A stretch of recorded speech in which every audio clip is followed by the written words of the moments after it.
ሰላም እንዴት ናችሁ? የዚህ ቻናል ተከታታዮች ለቻናሉ አዲስ ሆናችሁ ቻናሉ ሰብስክራይብ እንዲሁ ቪዲዮ ለብዙ ሰዎች እንዲደርስ ቪዲዮ ላይክ ማድረግ ፈጽሞ እንዳይዘነጋ። በርካታ መረጃዎችን ከተለያዩ ምንጮች ወደ እናንተ ይዤ ቀረብኩኝ። እስከ ቪዲዮ መጠናቀቂያ ድረስ አብራችሁን ቆዩ።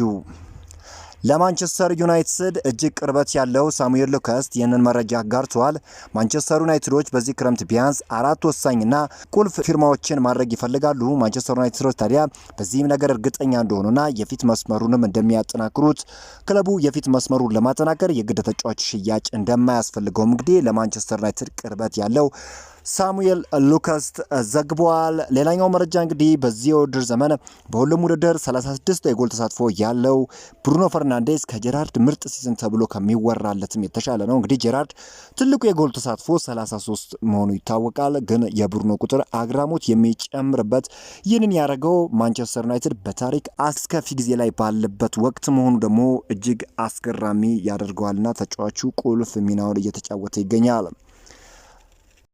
ቀያዮቹ ሰይጣኖች የቀድሞ የቼልሲ ተጫዋች የሆነውን በአሁኑ ሰዓት በኖቲንጋም ፎረስት ውስጥ ያለውን የካሎም ሃድሰን ኦዶይን ሁኔታ በቅርበት እየተከታተሉት ይገኛሉ። ካሎም ኦዶይ በኖቲንጋም ፎረስት ያለው የኮንትራት ጊዜ በሚቀጥለው ክረምት ያበቃል። ታዲያ እንደ ስካይ ስፖርት ገለጻ ከሆነ ማንቸስተር ዩናይትዶች ተጫዋቹን ለማስፈረም እንደሚሰሩ ነው እየተገለጸ የሚገኘው። ክሪስቶፈር ቪቬል ከጄንሰን ወሌክስ ጋር በመሆን ብዙ የማንቸስተር ዩናይትድ የዝውውር እንቅስቃሴዎችን እየተከታተሉ ይገኛሉ። ክሪስቶፈር ቪቬል በዚህ ጊዜ የማንቸስተር ዩናይትድ የምልመላ ሂደትን እየመሩ ይገኛሉ። እንደ ሎሪ ዋይትዌል ዘገባ ታዲያ በክረምቱ የዝውውር መስኮት ወሳኝ ተጫዋቾችን ወደ ዩናይትድ ለማምጣት ፍላጎት እንዳላቸው ተዘግቧል። ማንቸስተር ዩናይትድ በክረምቱ የዝውውር መስኮት የመሃል ክፍሉን ማጠናከር ዋነኛ ኢላማው እንደሆነ ይታወቃል። እንደሚታወቀው እንግዲህ በሞደርን ፉትቦል ለአንድ ክለብ ወሳኝ ነገር የመሃል ሜዳ ተጫዋች እንደሆነ ይታወቃል።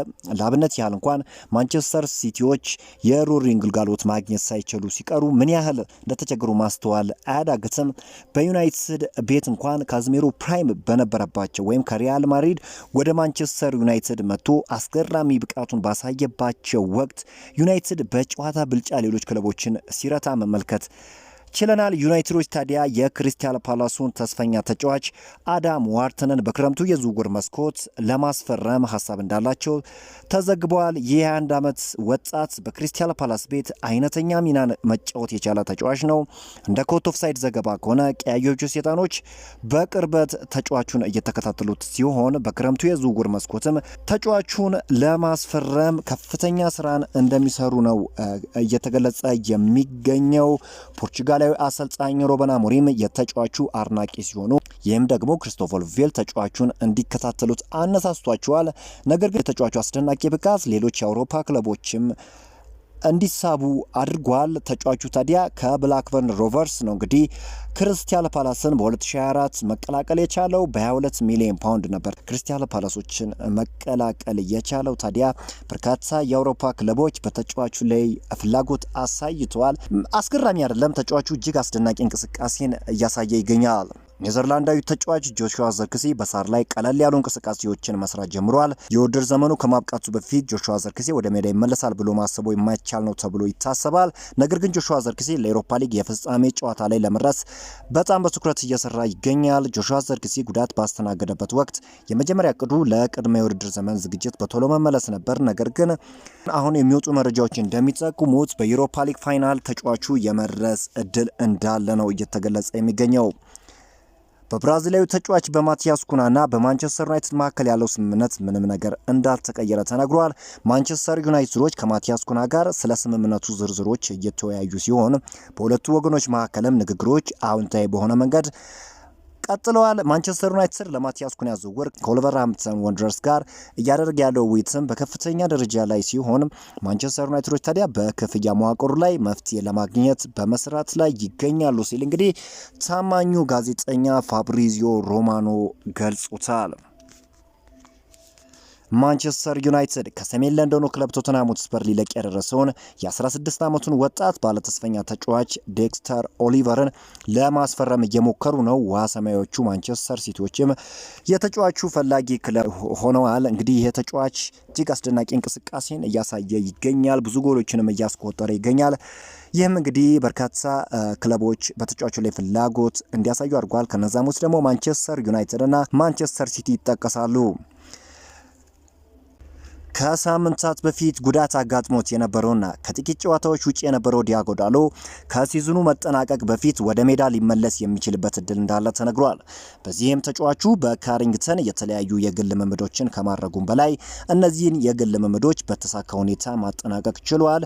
በተጨማሪም ማንቸስተር ዩናይትድ ከስፐርስ ጋር ለሚያደርገው የፍጻሜ ጨዋታ የቡድን ስብስብ ውስጥ ለመካተት ታትሮ እየሰራ እንደሆነም ተነግሯል።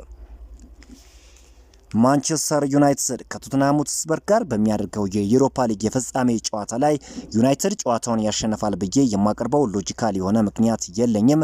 ከቅርብ ጊዜ ወዲህ የሁለቱ ክለቦች ግንኙነት ከተመለከትን ቶተንሃም በዛ ምሽት ጨዋታ ላይ ጨዋታውን አሸንፎ ይወጣል ትላለ።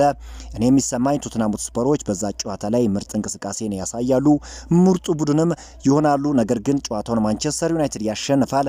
እኛ ጨዋታዎችን አሸንፈን የምንወጣበት የ10 ወይ የ15 ደቂቃ ምር የምናገኝ ይመስለኛል እና ይሄ ነው በዛ ጨዋታ ላይ ይሆናል ብዬ ማስበው ሲል የማንቸስተር ዩናይትድ ሌጀንድ የሆነው እንግዲህ ፖል ስኮልስ ተናግሯል።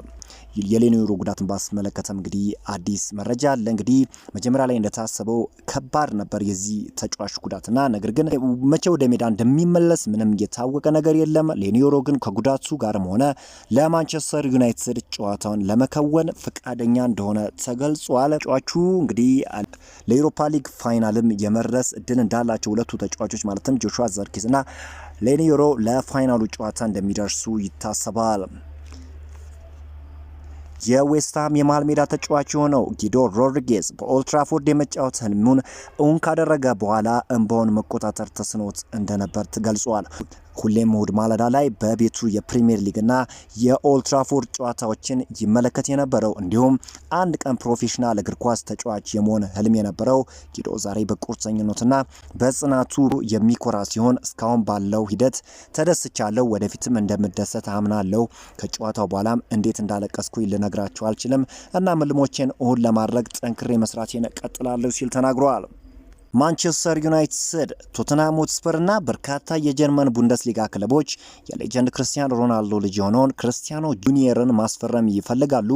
የተጫዋች እንግዲህ እጅግ አስደናቂ እንቅስቃሴን በአልናስር ታዳጊ ቡድን ውስጥ እያሳየ ይገኛልና ታዲያ ማንቸስተር ዩናይትዶች ተጫዋቹን ሲቀሙ ማየት አይፈልጉምና ተጫዋቹን ለማስፈረም እንደሚሰሩ ተገልጿል።